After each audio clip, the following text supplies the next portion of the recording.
Hey everybody, welcome to Spare Change edition of Stacking Pennies. Corley Joy here alongside Ryan Flores going to the Tricky Triangle. Ooh, one of my home tracks. I feel like I got two home tracks. This is one of them. Yeah? This in Dover. Dover? Depending on... And Wall Stadium? And Wall Stadium's my home track. I'm going to go there on Saturday night. But Pocono... You drive anything? No. I'm just going to go. I want to spend as much family time as I can, and I've gotten my racing juices have been squeezed out with Bowman Gray. I'm going to do some more there in August. So I'm just going to go enjoy some family time, stop by there, check out the racing. You know the deal, dude. When you go race, it's a full day. Load the car up. Yeah, and it's probably 2 days before. Go get in the seat, mount some tires. It's not just, you just don't show up and run the go-karts like we do at GoPro Motorplex. It's not like that. Well, you show up and drive my go-kart. Talking about the rental carts. No, I ran your go-kart once. You tried to go. kill me with the stuck throttle. Just like that was almost a humongous wreck, like we've seen the big wrecks at Pocono in the past. Yeah, we have seen multiple big incidents. One, because the straightaway at Pocono is, I don't know, feels like it's a mile long. It might be a little bit less than that. But you're going almost 200 miles an hour. And that creates a little bit of an issue for the brakes. So we have seen multiple rotor failures because you use a lot of brakes into turn one, lose a little bit of brake into turn two, and you're just kind of like towing the brake in three just to kind of keep the right rear attached. They just get hot and cold, though. That's why they brake. That's right. Long straightaways, a lot of airflow, and then the hot, cold, pop. Do people sometimes try to get away with running smaller brakes here too? I'm sure guys try to run. So there's LDs and HDs, heavy duty and light duty rotors on the next gen car, and also back with the previous car there was no rule on what you could run for brake or what you had to run for brake. So guys would try to get away with some lighter rotors, which don't hold as much temp, which cool down quicker, and the delta between hot and cold, and then that's when you see some problems. That's what you see at Pocono. And you lose brakes getting into one big wreck. It is a bad day. There's also crazy stuff that happens there. Like I'm reading here, Neil Bonnet,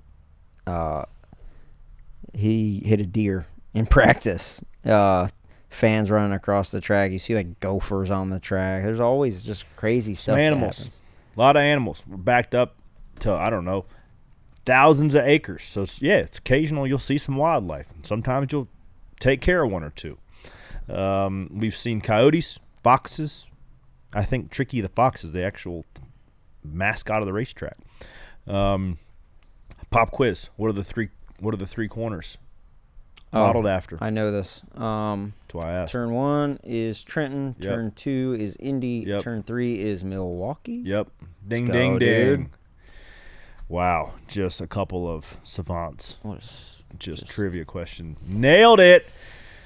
If you're watching on YouTube, we got a couple great clips, couple huge crashes, because that's what everybody comes to love. Pocono is a track where we see a lot of, not really necessarily a lot of carnage, but when you do see it, it is usually humongous. huge.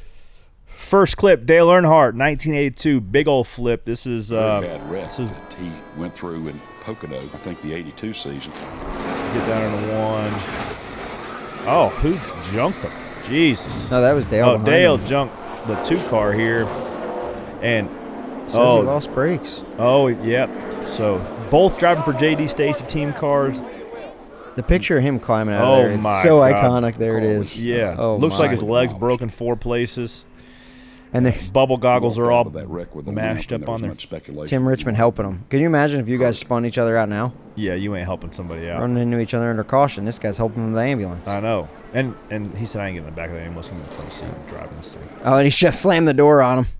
Tim did? Yeah, he's mad. Yeah, that was a big wreck. Man, old Intimidator took some big shots, and he was a absolute warrior. All these guys. Davey Allison, too, dude. But this one, much like Davey Allison's wreck, Steve Park in 2002, flipping on the backstretch. This is one of the more iconic ones. No inside, just an inside guardrail that would absolutely be a car launcher because it bends into a ramp. Yo, in that same spot, look at Dale coming over to see. Hey, he leads in the way. Hey, you all right? Here's another look at it. Oh man, that was a tough year in Steve Park camp. Yeah. Just kind of bulldozing into the wall and over. I knew when we hit this guardrail it was going to be big. So I'm just glad. Yeah, mom and dad at home. Mom, Steve dad is at home. okay, guys. So, He's out. But Go. Bobby Allison, his career ended back there, I believe. Yep. Davey Allison, big wreck out there. That's where his eyes were all black and blue. Oh, yeah, Watched where that, he flipped like 20 times. that 92 documentary, 9-car big wreck back there. Up into the trees. Up into the trees. Now there's a catch fence there. That's like, man, that straightaway is just Going fast. Big blocks. a treacherous track. It is. And restarts there. You're 7 wide to get into turn 1. It's not a good spot for the spotters to see. So a lot of things can happen. And fans seem to continue to come out. Another racetrack that's benefited from going from 2 to 1 races because it packs out infield and the grandstands are usually packed for Pocono. So much better now that we went to 1 race. It's definitely got new life in the Pocono. I know that there was always like that the Mattiolis made a deal with the Francis. We're going to have 2 races.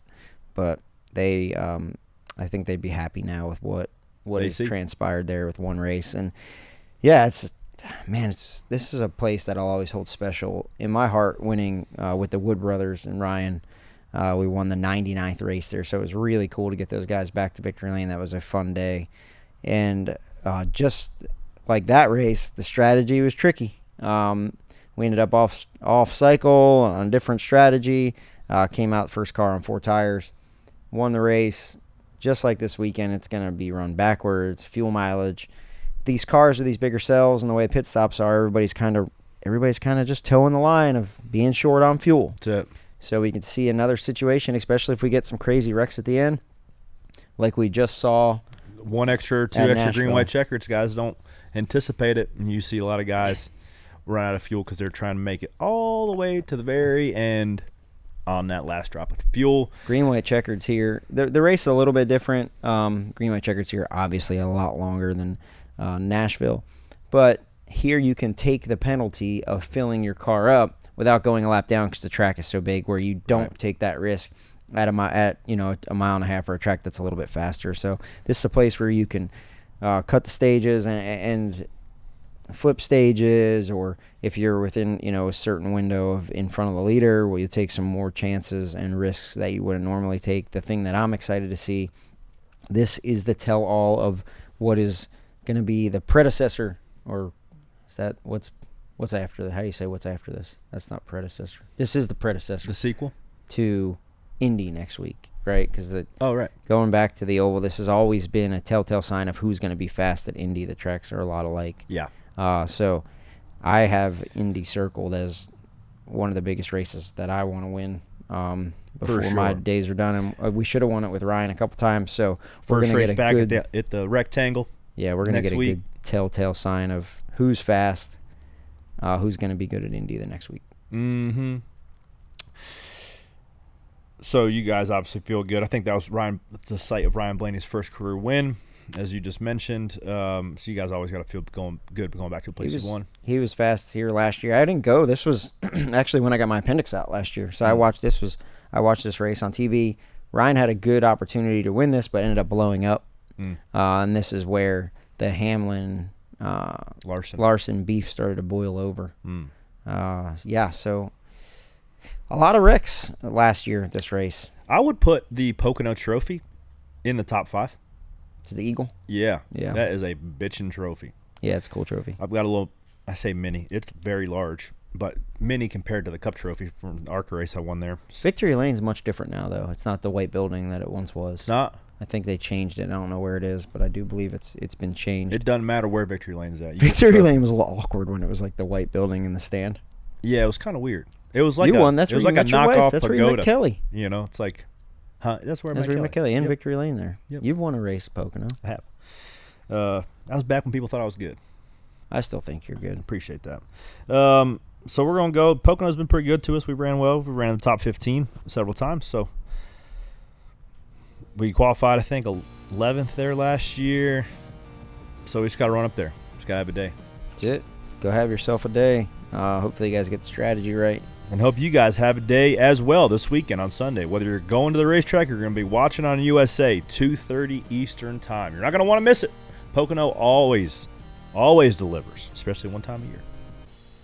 So you guys deliver. Deliver some pennies this week. Keep stacking them, guys. one at a time. Have a great day.